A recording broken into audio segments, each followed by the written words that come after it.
Hello everyone.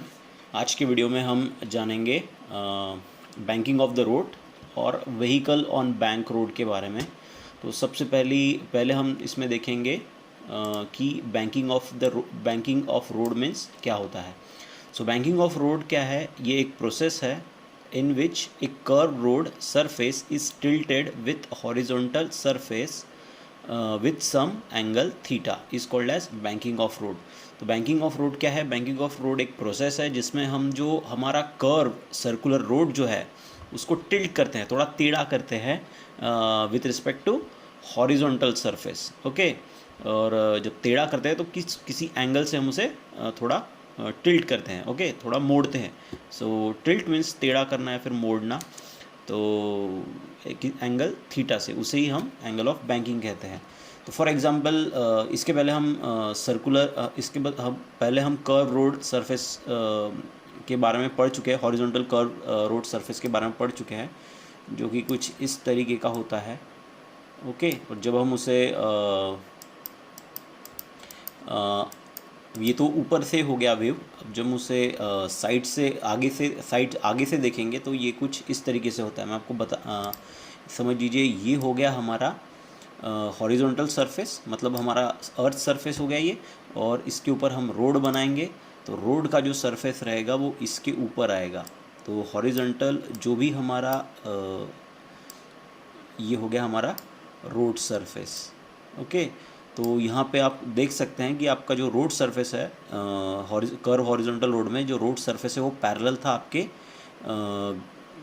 Horizontal surface को या फिर ग्राउंड के सरफेस को। ओके, पर बैंकिंग ऑफ रोड में क्या होता है कि ये हो गया हमारा ग्राउंड का सरफेस। ओके, या फिर हॉरिजॉन्टल सरफेस, और ये हो गया हमारा रोड सरफेस। तो रोड सरफेस को क्या करते हैं, हम थोड़ा मोड़ते हैं। ओके, कुछ इस तरीके से हम क्या करते हैं, हमारे रोड सरफेस को क्या करते हैं, मोड़ते हैं कुछ एंगल से। तो यहाँ इन दोनों के बीच में कुछ एंगल बनेगा, उस एंगल को हम कहेंगे थीटा। ओके, तो क्या किया हमने यहाँ पे, हमारे जो कर्व रोड है, ओके, हमारा जो कर्व रोड है इस तरीके का ही कर्व रोड, इसको हमने क्या किया, मोड़ दिया। ओके, इसको हमने क्या कर दिया, मोड़ दिया या फिर ऊपर उठाया या फिर टिल्ट किया with respect to horizontal surface. Okay, तो आप इस डायग्राम में देख सकते हैं, ये हो गया हमारा ग्राउंड, ये हो गया हमारा हॉरिजॉन्टल सरफेस।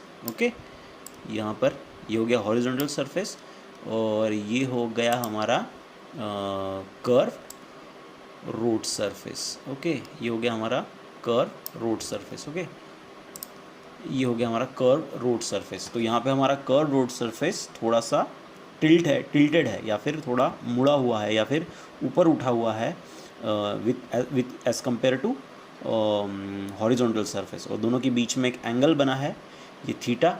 तो इस प्रोसेस को हम बैंकिंग ऑफ रोड भी कहते हैं। तो ये जो यहाँ थीटा है, थीटा को हम कहते हैं एंगल ऑफ बैंकिंग। और ये जो प्रोसेस है जिसमें हम हमारे हॉरिजॉन्टल कर्व सरफेस को टिल्ट करते हैं with respect to horizontal surface. Okay, उसी प्रोसेस को हम बैंकिंग ऑफ रोड कहते हैं। ओके, तो आप यहाँ देख सकते हैं कौन कौन से फोर्स एक्ट हो रहे हैं हमारे व्हीकल के ऊपर। तो यहाँ पे जो सबसे पहला जो फोर्स एक्ट हो रहा है वो है mg। Okay, which is in the downward direction, vertically downward direction. उसके बाद है नॉर्मल रिएक्शन का फोर्स। नॉर्मल रिएक्शन का फोर्स हमेशा हमारे रोड सरफेस के ऊपर परपेंडिकुलर रहेगा। ओके, और ये हो गया हमारा फोर्स ऑफ फ्रिक्शन, जो कि रहेगा हमेशा रोड सरफेस के अलॉन्ग। ओके, तो ये यहाँ पे और इस रोड को हम बैंक रोड भी कहते हैं। ओके, इस रोड को हम बैंक रोड भी कहते हैं। ओके, अब ये एक डेफिनेशन हो गई। इस चीज़ को हम और एक तरीके से भी समझ सकते हैं। ओके, तो दूसरी डेफिनेशन रही ये। ओके, तो दूसरी डेफिनेशन समझने से पहले हमें ये हो गया हमारा road surface. Okay, curve road. Okay, curve road, ठीक है, ये हो गया हमारा कर्व रोड। और कर्व रोड की ये हो गई रेडियस, ये हो गई radius of the curve road. ये जो यहाँ पे हमको दिखाई दे रही है, ये हो गई हमारे कर्व रोड की रोड की रेडियस ऑफ कर्वेचर बोलेंगे इसको। ओके, और ये जो है, ये जो साइड है, ये साइड, ये यहाँ की, ये हो गई हमारे रोड की इनर एज। ओके, हम इससे इनर एज कहते हैं क्योंकि ये अंदर की तरफ की बाउंड्री है रोड की, तो इस अंदर की तरफ की बाउंड्री को हम कहेंगे inner edge of road.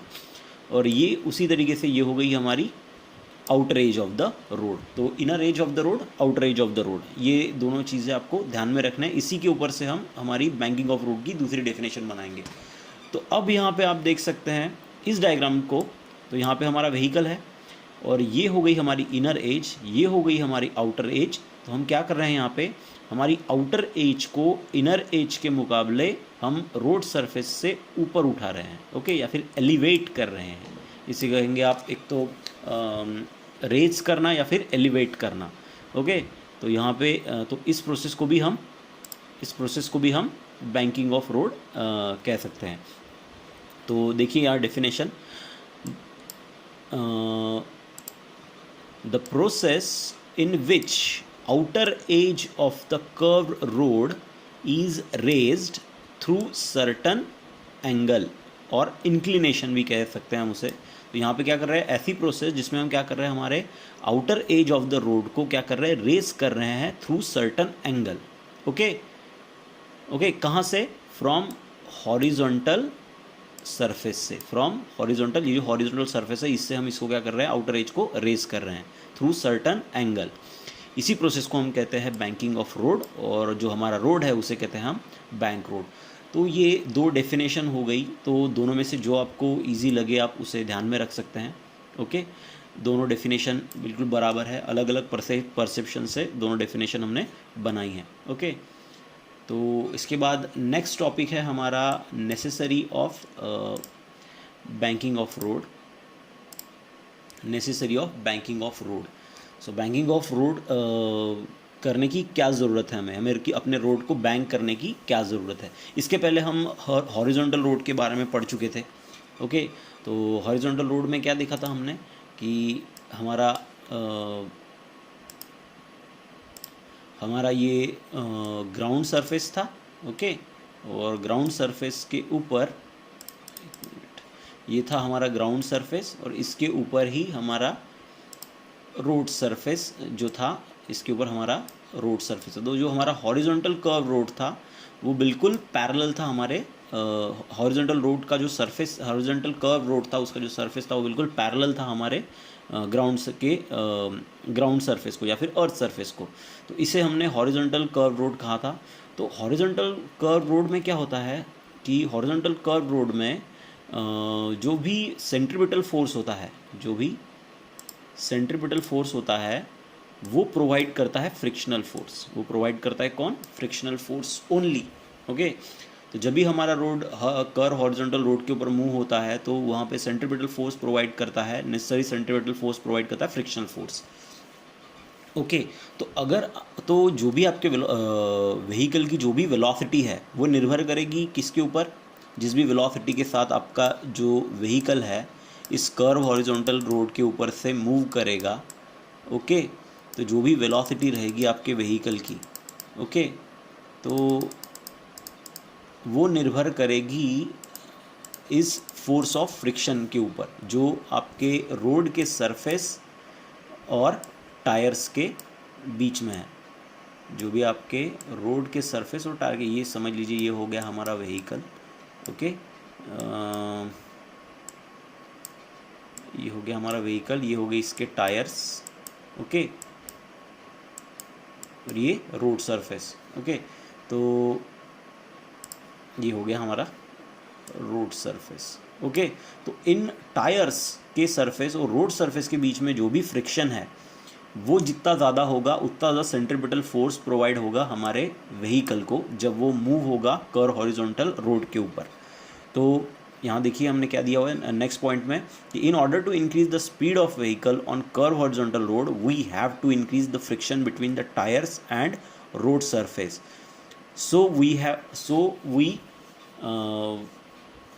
So we made,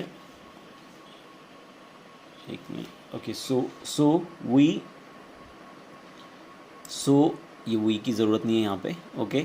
so road surface must be made rough, तो ये जो रोड सरफेस है ये कैसे बनाएंगे, हम रफ बनाएंगे, ओके। तो क्या दिया वो इस पॉइंट में कि अगर आपको आपके व्हीकल की स्पीड बढ़ानी है कर्व हॉरिजॉन्टल रोड के ऊपर, तो आपको फोर्स ऑफ फ्रिक्शन बढ़ाना पड़ेगा। और फोर्स ऑफ फ्रिक्शन बढ़ाने के लिए आपको कौन सा फोर्स ऑफ फ्रिक्शन, जो कि हमारे टायर के सरफेस और रोड सरफेस के बीच में जो भी फ्रिक्शन है वो बढ़ाना पड़ेगा। और वो फ्रिक्शन बढ़ाने के लिए आपको आपके जो रोड सरफेस है उसे बनाना पड़ेगा रफ। अब क्या होगा, अगर आपने रोड सरफेस रफ कर दिया तो this will cause wear and tear of tyres of vehicle. तो उसके कारण क्या होगा, आपका जो टायर है वो वियर एंड टीयर मीन्स जो टायर है वो जल्दी ख़राब हो जाएगा, okay. So wear and tear is a kind of phrase, ये एक तरीके की फ्रेज़ है जिसका मतलब होता है कि आपका जो टायर है वो क्या हो जाएगा, ख़राब हो जाएगा। आपको भी पता है, अगर किसी रफ़ चीज़ के ऊपर हम किसी चीज़ को घिसते हैं, अगर वो चीज़ रफ़ है तो उसके वजह से वो चीज़ बहुत ज़्यादा फाइल हो जाती है, फाइल मीन्स छिल जाती है, ओके।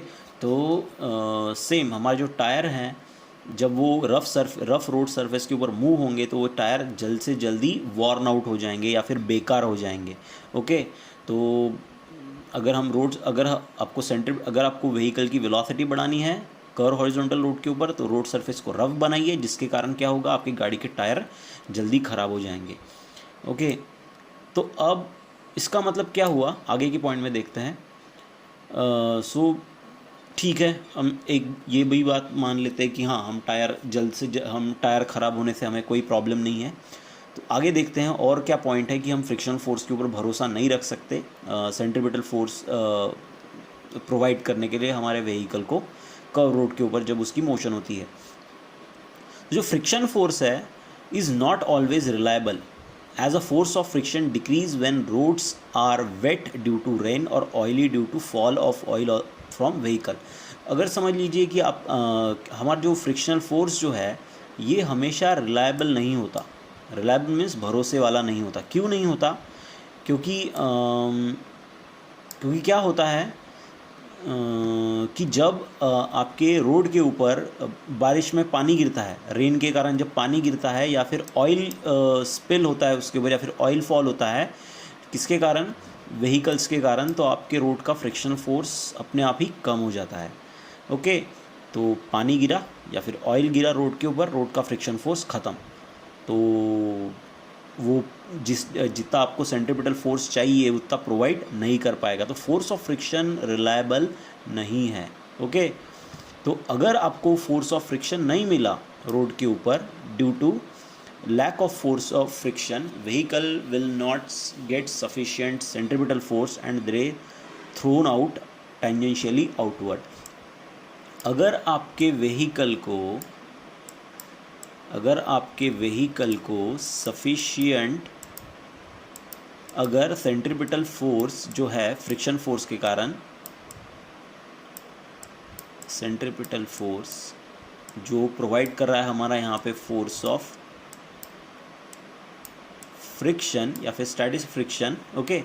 तो अगर आपके व्हीकल को ये सफिशिएंट फोर्स नहीं मिला, सेंट्रीपिटल फोर्स नहीं मिला, अगर फ्रिक्शन फोर्स डिक्रीज होने के कारण, तो क्या होगा, आपका जो भी व्हीकल है वो टेंजेंशियली आउटवर्ड डायरेक्शन में मूव होगा, या मीन्स वो बाहर फेंक दिया जाएगा, means that will cause the accident, okay. तो फोर्स ऑफ फ्रिक्शन रिलायबल नहीं है। किस लिए? जब भी आपकी व्हीकल की मोशन कर्व रोड के ऊपर जब भी आपके व्हीकल की मोशन हो रही हो, तो उस समय हम फ्रिक्शनल फोर्स के भरोसे नहीं बैठ सकते कि आपका फ्रिक्शन फोर्स आपको नेसेसरी सेंट्रीपिटल फोर्स प्रोवाइड करेगा, ओके। तो इसके कारण हमने देख लिए, ओके। तो अब इसका सिर्फ एक ही उपाय बचता है, ओके। अगर हम फ्रिक्शन फोर्स के भरोसे नहीं रह सकते, तो अब हमें दूसरा कोई उपाय ढूंढना होगा या दूसरा कोई रेमेडी ढूंढना होगा, ओके। हमारे व्हीकल को कर्व रोड के ऊपर मूव करने के लिए। तो बैंकिंग ऑफ रोड जो है ये बेस्ट रेमेडी मानी जाती है अब हमारे व्हीकल की वेलोसिटी को बढ़ाने के लिए, वेलोसिटी या स्पीड को बढ़ाने के लिए कर्व रोड के ऊपर। ओके, तो ये कैसे होता है ये हम अगले टॉपिक में देखेंगे। Okay, so this topic is for what necessary of banking of road. Thank you.